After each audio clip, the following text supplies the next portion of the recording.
If you look only at ROI from podcasting as how many sales can I get, then you're missing a key benefit of podcasting, and that is making connections. Although in a roundabout way, connections and growing your network often will mean monetary benefits of some sort at some point, it can just be a little more difficult to track. You may have had interactions on your podcast with guests, but have you ever found yourself thinking, now what? When somebody comes across your path that you'd actually like to keep in touch with and have them in your network. Today, we're going to explore the connection side of podcasting, how to build real connections, and what it can do for you. This is Profits Through Podcasting, where we help health-focused entrepreneurs generate leads and revenue for their businesses through podcasting. I'm your host, Joel Oliver. None of us entrepreneurs would have businesses without people. However you want to look at it, at the end of the day, it is people who buy from us. But depending on the nature of your business and your podcast, there are a variety of ways in which you can both give and receive value. It's not necessarily going to be super transactional, like someone listens to your podcast and then they immediately buy from you. Or you have somebody on as a guest and they happen to know somebody who needs your services and then you can make a quick sale. Those things can happen, but I would say they're not the norm. With podcasting, we need to be thinking of the bigger picture. A struggle we can often encounter is connecting with a guest on your podcast, having a conversation, but then not really knowing how to take that a step further, not knowing how to grow and foster that connection rather than just letting it fade and be forgotten about. In many cases, you really want to remain on someone's radar if they are a potential client or a referral partner, or there's some other way you could do business together. Just because somebody spoke to you one time doesn't mean that they're always going to remember you when the need for someone like you comes up. That's a big thing here. It's just because you had that one conversation doesn't mean you're done forever and you're always at the top of their mind. Have you ever been to an in-person networking event or some kind of conference and you encounter somebody who's just running around giving out their business cards to as many people as possible? They don't even stay to chat. They just come up to you. Hi, my name is this. Here's what I do. Here's my business card. And they leave again. That person had the opportunity to make real connections, have real conversations, and be remembered, most importantly, but instead they just opted for spamming the whole room. And that's kind of what can happen. Not exactly the same, but in podcasting, if you don't do something to push a relationship forward or be remembered, you will be forgotten. And ultimately, you're not going to get much of a benefit back from that if the person that you had on doesn't remember who you are. Okay. We don't want to see the opportunities that we get through podcasting wasted, especially if you are doing an interview show. You're likely talking to a lot of new people. How do you keep those people in your network and continue that relationship like we're talking about here, keeping you top of mind when your services may be needed or someone comes up in their circle that may need the services that you offer? You need to be remembered by them. That's a key thing. Just having that one interview doesn't cut it. Okay, so let's get into our 5 ways to build real connections with your podcast guests. Way number 1, attract and select guests with genuine alignment. So we're talking research first outreach. This can vary depending on your strategy. Some people do interviews specifically to try and bring on potential clients to talk to and start that relationship, that connection.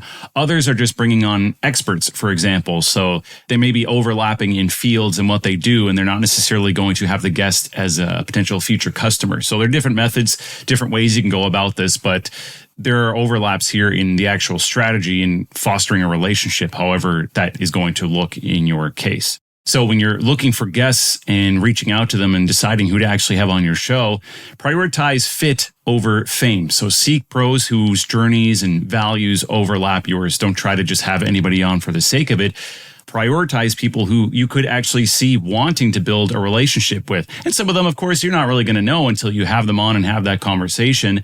But if you are doing your research and you see people, you come across people that really do seem like a great fit and you'd be really excited to talk to, try to prioritize them and get them on first. Of course, keeping value at top of mind as well. We want to provide something valuable for your audience. The show doesn't purely exist just for you to go out and interview whoever you like. You know, we want to think about it through that content filter of who our ideal audience and clients are. So when you identify these people, or as you're identifying them, do some proper research. Listen to their podcast episodes they've appeared on. Read their books and their posts. note specific insights that you heard them mention that really resonate with you and your audience's challenges as well. So know about these people when they come on. And prior even to that, before you're inviting them on or as you're inviting them on, personalize that invitation. Mention specific things that you've heard them talk about that you really liked.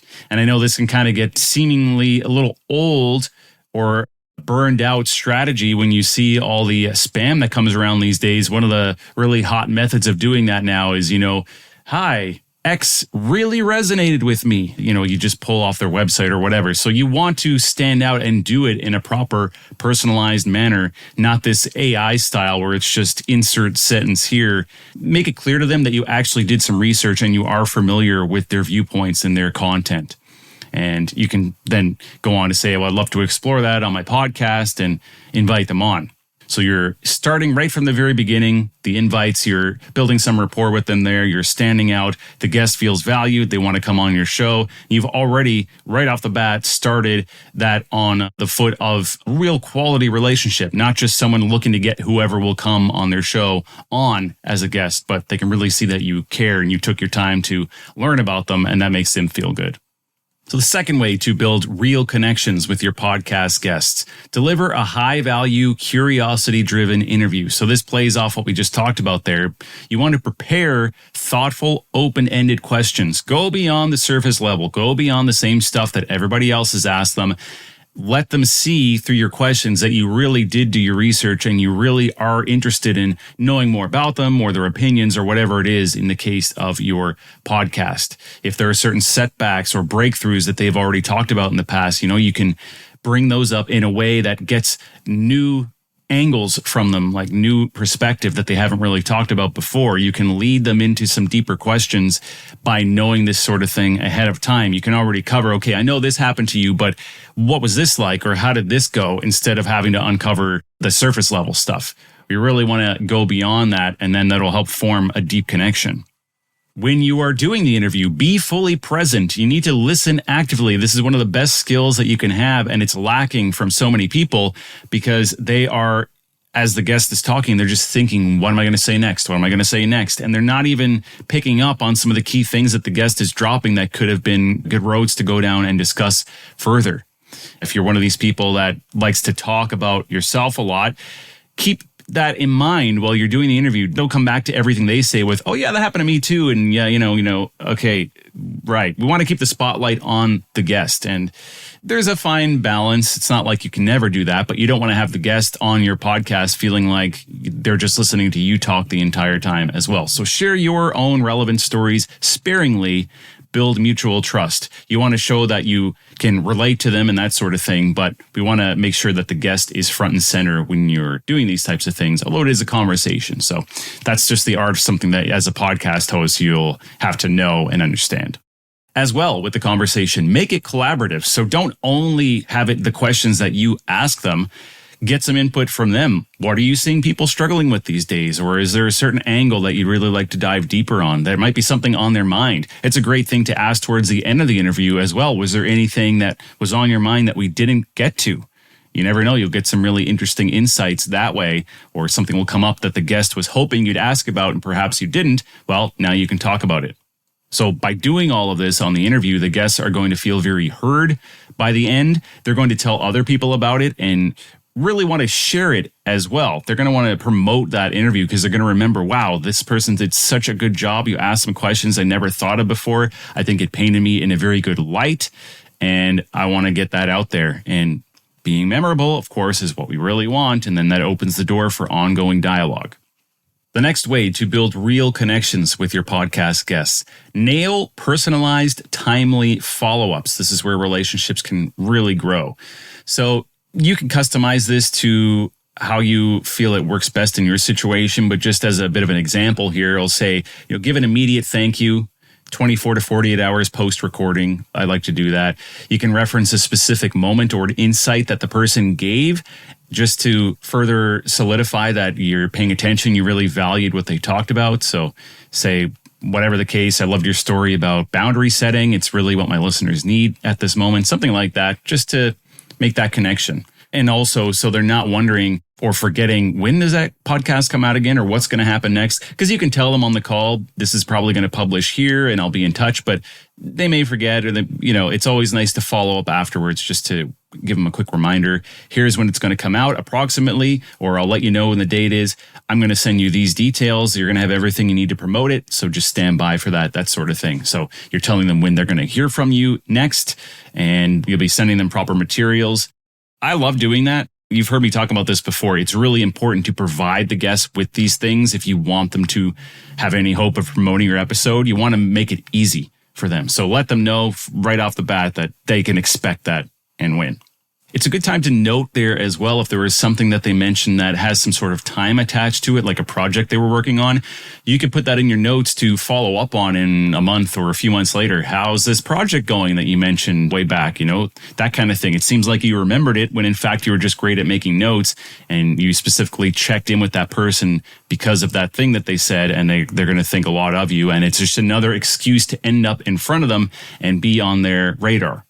At that point in time, once you've wrapped the episode, is also a great opportunity to do it now or later, like see if there's a way you can introduce them into your network or a future collaboration, that sort of thing, around now or once the episode drops or sometime in the future.